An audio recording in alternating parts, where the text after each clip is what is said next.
Hello, and there's my cat there. Welcome to part 4 of Miss Daisy is Crazy.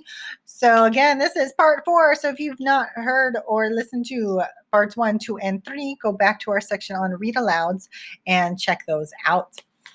All right, so again, Miss Daisy is Crazy.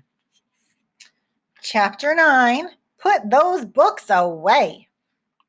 As soon as I got home from school, I went up to my big sister Amy's room. Amy is in 5th grade, so she knows lots of things. You've got to help me, I said. If the school reads 1,000,000 pages in books, Principal Klutz will put on a gorilla suit and let us turn the school into a video game arcade. I would do anything to see that, Amy said. Amy knows how to work the computer really well. She helped me make posters that said, let's turn our school into a video game arcade, and let's turn Principal Klutz into a gorilla. They are working together. We tacked the posters up all over Main Street. Amy sent emails and instant messages to all kinds of kids in the 5th grade. The next morning, we tacked the posters up all over school. I passed them out to the kids I saw. Mrs. Rupee, the school librarian, said we could put up some posters in the library. Mr. Sacco, the custodian, said we could put some up in the lunchroom and the bathrooms. Miss Hyde, the music teacher, said we could put some up in the music room. By the middle of the day, everyone in the school was reading like crazy. Kids were reading during lunch. Kids were reading during recess. Kids were plowing their way through books and then running to the school library to ask Mrs. Rupee if they could check out more. I read a book about frogs, and I didn't even care anything about frogs. Some of the teachers were starting to get mad because kids were reading books when they were supposed to be doing other things. Please put those books away, Miss Daisy had to tell us. It's time for reading. Miss Daisy said she was sorry that she wouldn't be able to help us very much because she didn't know how to read. But she was nice enough to draw a big mural in the hallway with a giant thermometer on it. Every time we read a lot of pages, she would make the temperature line on the thermometer go up. At the top of the thermometer were the words 1,000,000. Soon kids were bursting into our room and yelling, Mrs. Biggs' class has read another 500 pages, and Mrs. Hassenfrat says to add another 600 pages. It was fun watching the temperature go up. At the end of the week, our school had read almost 500,000 pages.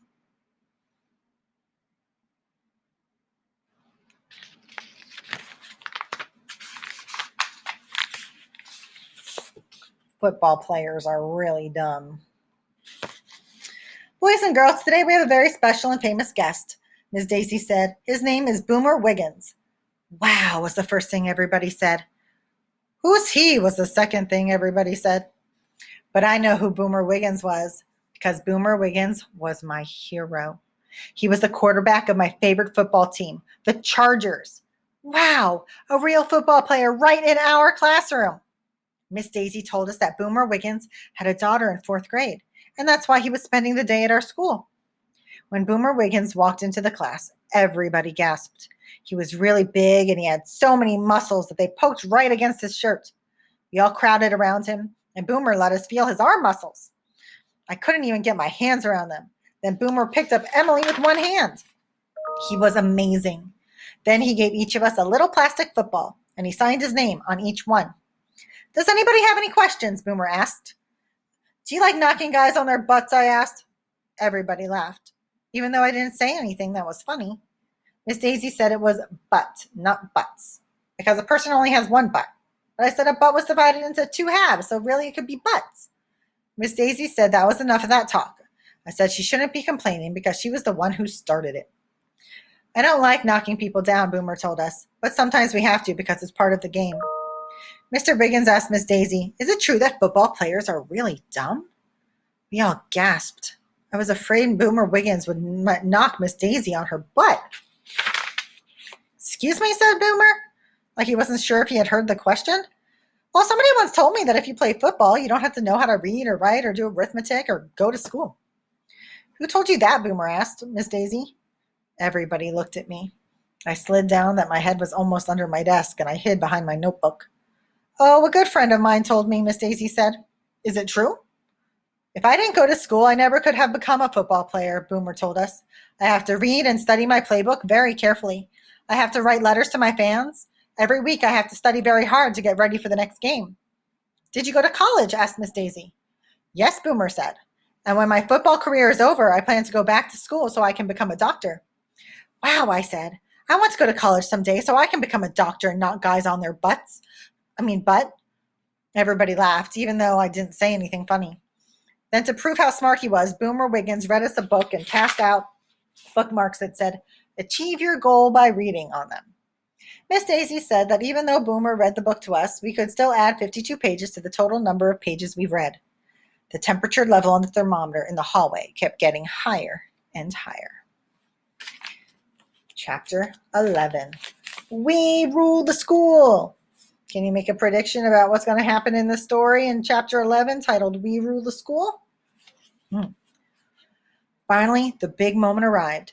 It was Andrea Young, of course, who read the 1,000,000th page.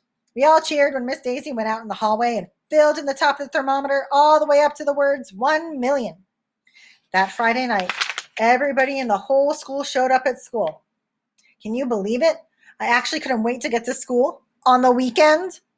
When we got there, a big banner was hanging over the front door that said, "We read 1,000,000 pages" on it. Principal Klutz was waiting for us. He was wearing a gorilla suit just like he promised. Inside, there was a table of snacks and treats and juice. Miss Daisy had brought in the bonbons. But best of all, the gym was filled wall to wall with video games. I've never seen so many video games in my life. Families had brought in lots of TV sets, game systems, and games and lined them up all around the gym.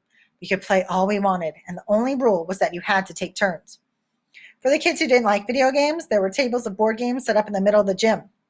I think they're called board games because you get so bored playing them. I played just after about every video game in the gym. After a few hours of staring into screens, I had a splitting headache. My hands hurt, and I thought my eyes were going to fall out of my head. It was the greatest night of my life. And Chapter 12. Poor Miss Daisy.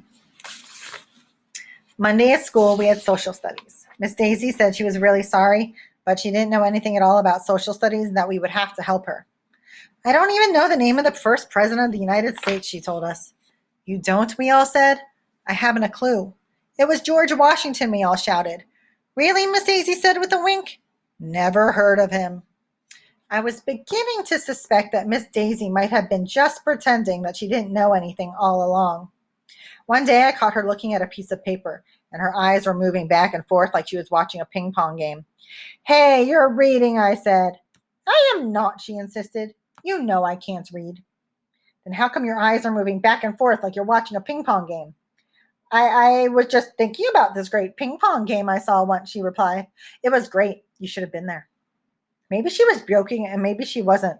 You can never tell with crazy Miss Daisy. If it turns out that Miss Daisy really doesn't know anything, I feel a little sorry for her. The kids in our school had read 1,000,000 pages, and she couldn't read one page. The kids in our class knew how to spell and do arithmetic and social studies. She hardly knew anything at all. Don't feel bad, Miss Daisy, I told her. We'll teach you reading, writing, and arithmetic. And we won't tell Principal Klutz how much you don't know. She gave me a big hug. It will be hard work teaching Miss Daisy everything that she doesn't know.